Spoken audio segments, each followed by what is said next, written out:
Hey guys, it's Chris here. I know a lot of people want to get into doing grocery replens or just replens in general. It's something I get asked about almost every day, and I wanted to make a quick video here showing you guys exactly how I determine the amount to send into Amazon to get consistent sales. So I'm actually going to show two methods. I'm going to show a high-tech method, which really is not very high-tech, but you're going to need Keepa to do it. And I'm going to also show you a low-tech method, which is actually the method I use the most. Both of them are really helpful and will work pretty well, but I like the low-tech method because I think it's more accurate. So strap yourself in, hit the like button, comment, like, subscribe, and I will show you guys how to do this. Hey guys, so in the intro for this video, I said that I was going to show two methods to do sales estimates, a high-tech method and a low-tech method. Well, this is the high-tech method, if you will, and that's basically using basic tools like Keepa. So I'm going to show you guys how I do this and how, if I'm looking at a product that I'm thinking, hey, I want this to be a replen, how many do I buy or how many do I think I'm going to sell? Now, it is in my best interest to underestimate, and I'm going to show you guys how that works. So let's dive in here. I'm going to start here with some hot sauce. Already kind of picked up some stuff, and I also have a sales estimator by Jungle Scout. We're gonna mess with that a little bit. Okay. So I started just with this Bravado Spice Company, 33K in grocery, closer to 34. This is actually, I believe, a newer listing, but it apparently having some problems with the rank on this. But where is this? I can't see when this was listed. So actually, this might not be a really good product to look at. Let's look at this one here.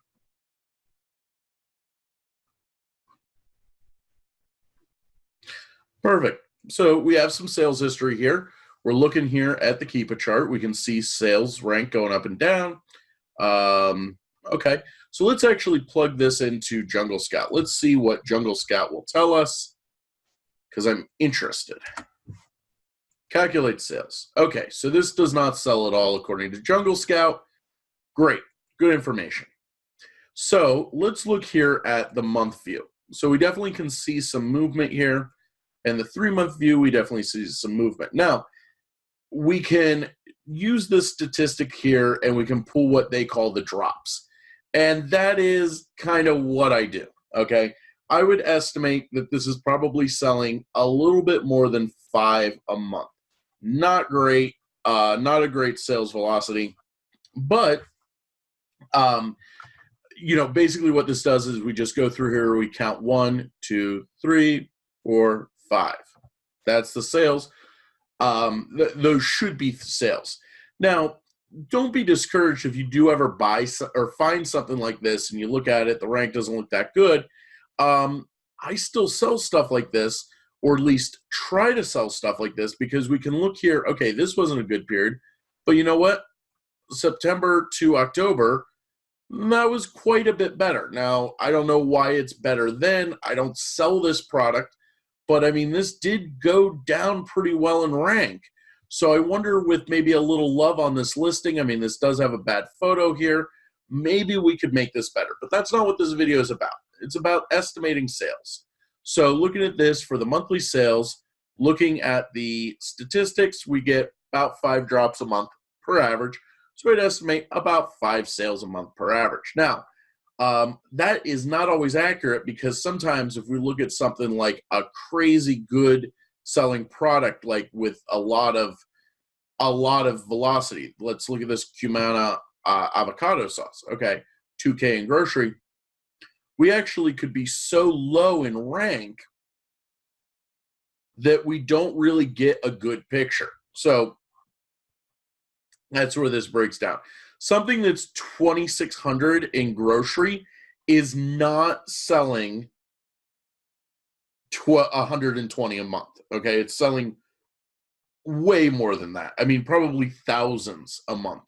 But the rank is just so good on it that it's selling enough that it's kind of messing up Keepa a little bit. So what I would recommend with something like this is the other strategy that I'm going to show. Okay, so this will work, but the low-tech strategy that I'm going to show would be how I would estimate the sales velocity on this, and probably would be very accurate and not get into a situation where I was wrong in my estimations. Let's look here at this one. So there's another one, 140K. And we see here, we got the statistics about 4.7 a month, 5 a month. This is probably selling about the same as the other one. Now, here's a little bit more of a reasonable one. I find a lot of grocery products in the 30K range. So let's look here what Jungle Scout tells us.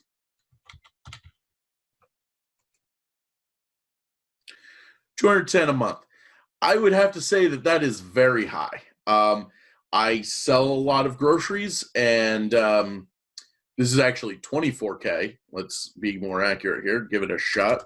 24K.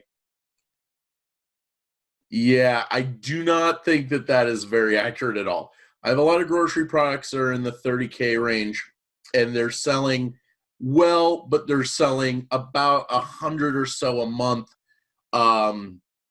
if you have some buy box rotation. See, this is one of the problems with Jungle Scout is it does not calculate buy box rotation, okay? And that's because it's designed for private label. You don't have buy box rotation with private label. So maybe something doing 24K will sell around 300 a month. Maybe. I don't think so.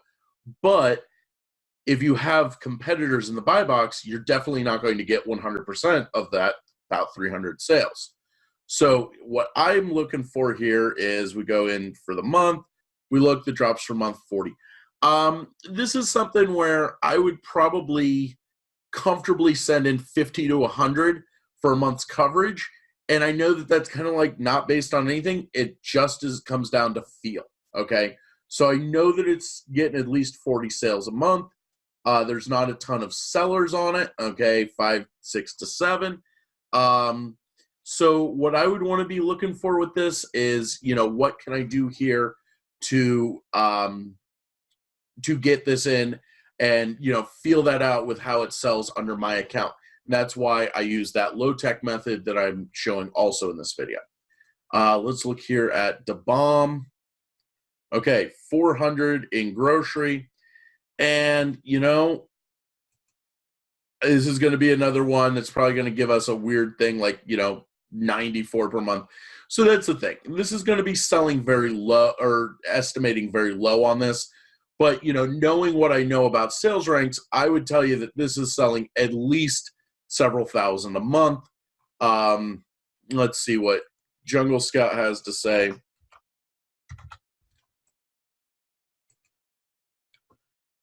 Yeah, that might not be as inaccurate as I would normally think it would be, 7,500. I don't know. I've never really sold grocery product with that low of a rank where I had enough of them to get a monthly snapshot of sales.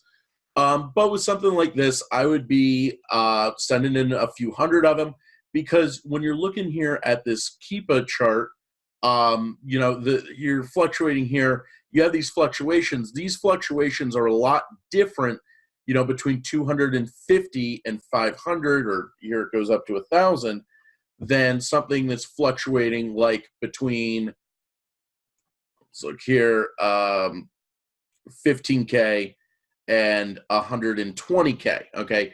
That's like a fluctuation where, it will be selling a lot, but it's not going to be selling quite as fast as this one here where the rank is like under 1,000. That's one of the things you kind of have to start to get a feel for with this business is, these Keepa charts do not look that different except for right here. We see these items or these numbers here on the side and these rank numbers. Those, of course, are very different rank numbers between these two. So this is something you're going to have to feel out. Here's another one, ranked 2,100. And this is probably, this is Vendor Central or something. And again, this is something where the rank, this looks very good. We look at the drops here, 120 a month, but I bet you this is selling several thousand a month. So these high-tech solutions, they really have some problems because I believe that the Jungle Scout sales estimator is pretty terrible. I could plug in some numbers from some of my PL grocery, and in fact, I have done that in the past, and it's off. It's very off. It's gotten better, but it's not great. So the low-tech option that I'm going to show you guys in this video will actually help you get a good sales number and get a good sales estimate and be able to use your own data to actually make an educated guess based on your Amazon account, which is really the most accurate way to do it. So guys, here is that. Okay, so let's say I'm at a grocery store and I have found this item on the shelf and I would like to make it a Replens. So it sells good on Amazon, it's got a good rank. Actually, none of that stuff is important to what I'm about to show you. It doesn't matter. I'm going to tell you how I send in my first few orders to determine the sales velocity. So the first thing I do is, if it's like a little bit more of an expensive item, I usually buy like 6 to 12. Okay, let's say it's like a $5 item, I might buy 12. 60 bucks, you know, that's not too big of an investment, but you're gonna have to base this determined on, you know, how much confidence you have in the product and how much capital you have. If you don't have a lot of capital, 60 bucks can be a lot of money. For me, it's not that much money. So, but if the product's like real cheap, like, you know, $1 item or something, I might buy 24. But I buy an amount that I think is gonna take about a week to sell. Okay, so 6 or about a week to sell. I don't go more than that. So if I, you know, going back to the previous thing where I showed you guys Keepa and I showed how to count the drops and everything like that, I would want to either do 6, 12, you know, whatever. The number's actually really arbitrary. It doesn't really matter how many you buy as long as you don't buy a ton of them. If you buy a ton of them, then it kind of defeats the purpose of what we're about to do. So I prep them just like normal. I send them in on a normal shipment. Okay, so nothing is special about this except for one key thing. I price the item too expensive to sell. So let's say it's a $10 item. It sells on Amazon for 10 bucks. I want my price to be $20. And the reason for this is because when Amazon gets the item, it's going to take a few days or maybe a couple weeks for them to receive all of them. So if I send in my 10 items, let's say, I'm just going to use 10 as my number that I'm sending in. If I send in 10, they might receive 3 and they sell out instantly, and then it might take a few more days to receive the other 7, and then I don't have an accurate view of how quick this product actually sells. So what I do is when I send it in, I price it too high, you know, it could be 50% higher or whatever. Just, it's too expensive, it will not get the buy box. Then I wait for my total fulfillable to be equal to the number I sent in. So if I sent in 10, I wait a few days, I check, okay, I got 8 received, great. Wait for the other 2 stragglers to get received, and then I'm golden. So I wait for all of the item that I send in to become fulfillable. Then, if you want to get real accurate, you want to do this at midnight. You go in and you set your repricer to be what would be a competitive price. So, you know, if this is something you bought for $1 and it's selling on Amazon for 10 bucks, you would want to set your repricer minimum where you're comfortable with, and, you know, set your repricer. I always set my repricer to be a penny above the buy box. You do what you do, however you like to do this, but that's how I like to set it. Then what I do is I watch the item as it sells and I take note, how long did it take to sell out? Now you can actually go into your orders page and search the ASIN, and it will actually show you the dates and times of your sales. So that's actually a more accurate way to figure this out. So if you send it in, you wait till you get them all received, you then reprice to get the buy box, then you see how long it takes to sell. So let's say I sent in 10 of an item and it sells out in 48 hours, 2 days. Very basic math here. I did that on purpose because I'm not good at math and I'm doing math on the spot. So I had my 10 items, they sold in 2 days. That means I sold 5 a day. Now, the next thing, of course, you're thinking to yourself, oh crap, well, let's send in 150 of them. That'll be a month's supply, or however long you want your supply to last.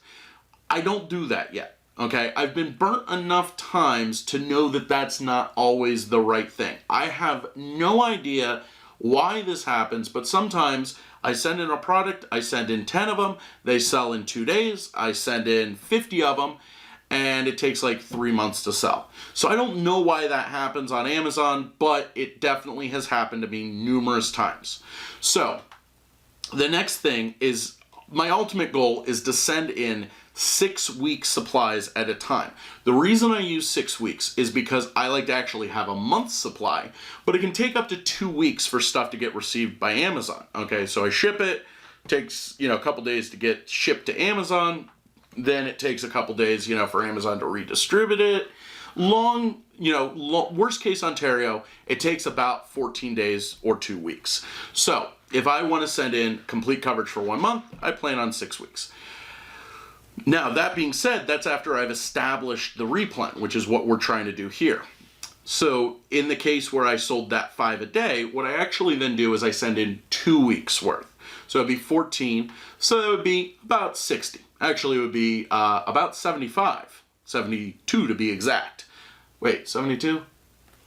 5 times 2 weeks. 70, yes. It would be about 70 units, and that would be safe for me. I would think of that as very safe. But again, I do the exact same thing.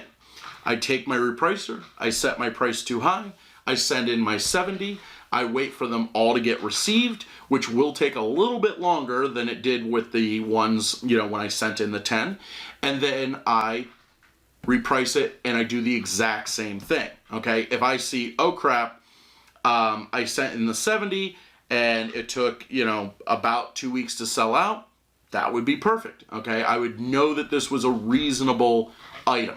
But, then I can start to kind of see, how a product flows and how the sales flow on a product with the 70 a lot better than the 10.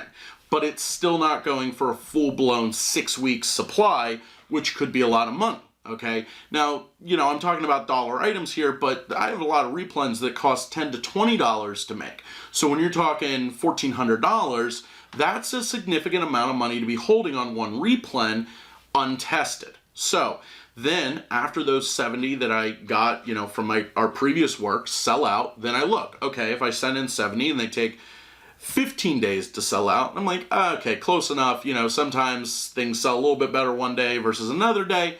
I'm not too worried about it. I just assume I'm selling 5 a day on average. So then the next thing I would do is buy a 6 week supply. Okay, so 6 weeks supply, in this case, 6 weeks is 42 days. Yes, I'm really bad at math on the spot. Wait. 42 days. Okay, so 42 times 5 would be 210. Okay, and again, I'd send that in at that point. Now, if the item, when I send in the 70, sells slower, I would use the 70 as the more accurate estimate. So let's say I send in those 70s and then I only sell 3 a day. Then when I go to do the 6 week order, I would base it based off of how I did with the 2 week supply, okay? And that way, I never end up buying too much stuff. This seems a little tedious, okay? But I use a basic spreadsheet to take care of this, and I actually have a special repricer rule with GoAura that helps me keep track of this, and it works very well. Okay, this is, I have an actual repricer rule called Replen testing, and it's basically my Replen repricing rule, but the items that I have in that are the items that I'm testing. And then once I know that it works, I then send it in under the regular Replen pricing model that I use. So I hope that this was helpful, and I hope that this helps you to kind of take some of the anxiety and nervousness that a lot of people have with replens, because I know that, the worst thing you can do is send in too much of something, hold your money for too long. So this is the strategy that I use to make a very educated guess about how long it will take to actually sell some product. And I've been using this for years, and I've really never ran into a problem with it, and it's very accurate. Anybody that tries to use something like Unicorn Smasher or Jungle Scout or any sort of sales estimator, they're estimates. You don't know. There's too many factors besides the rank to know how long something will take. You know, there's the number of sellers. There's the average rank, which, you know, sometimes something that, let's say, is 30K in grocery, it goes down to 10K and 50K and 9K and 21K. It goes back and forth.